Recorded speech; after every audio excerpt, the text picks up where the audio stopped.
Lucille, on a changé de sujet, il faut que tu me trouves en urgence des images de pistes de ski sans neige. Si t'as des pistes plates, c'est encore mieux. Et il me faut aussi un maximum d'images du roi des Suisses. Ok? Libre de droit, évidemment. Corinne est au courant. Alors, attendez, baissez la clim, là. Moi, contrairement à vous, je peux pas me permettre de tomber malade. Ouais, voilà. Bon, autre chose, mes fiches. Hier, il y a encore une erreur. La fille de François Hollande n'est pas du tout cul-de-jatte. Ah oui, ça m'a mis en porte-à-faux dès le début du débat, c'est pas l'objectif. Alors, les best-of de Noël. Marc, tu me feras une sélection des meilleurs moments. Hein, c'est pas ce qui manque, on n'a que ça. Et je vais quand même tourner un peu de frais pour pas que ça fasse trop réchauffer. Hein, il faut au moins que je dise « Bonjour, ce soir c'est Noël ». Hein, je veux absolument accompagner les Français pendant les fêtes. Même si moi je serai à l'île Maurice. Alors sinon, Jonathan et Laurence, n'hésitez pas quand vous êtes en plateau à vous faire des petits sourires. Hein, l'ADN de l'émission, c'est la complicité. On est vraiment une émission de bande. Et la complicité, on doit la sentir entre nous. En plateau et hors plateau. D'ailleurs, quand il fera beau, on ira se faire un petit week-end à la Baule tous les trois, pour vous souder un peu. Et là, on se mange une crêpe sur la plage et tout ça, c'est sympa.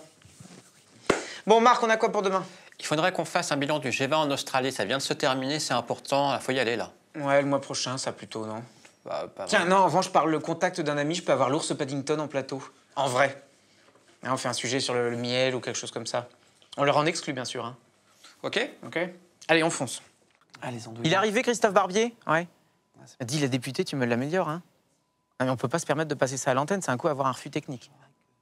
Donc ça voudrait dire...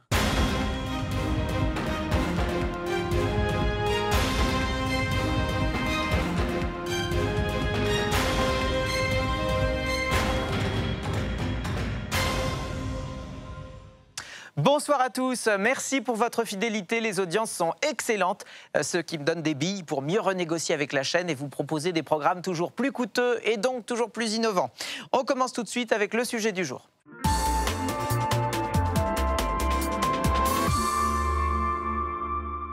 C'est une vieille habitude française que l'on se transmet de génération en génération et qui consiste à saucer à la fin d'un plat. Mais d'après les spécialistes, ce n'est pas forcément une très bonne chose à moyen terme. Alors, faut-il continuer à saucer? Regardez cette enquête de Corinne Desormais et Muriel Soudin. Le réflexe de saucer remonte à la création du pain. De nos jours, tout le monde a plaisir à saucer son assiette à la fin d'un bon plat. Et quand on ne le fait pas, on y pense.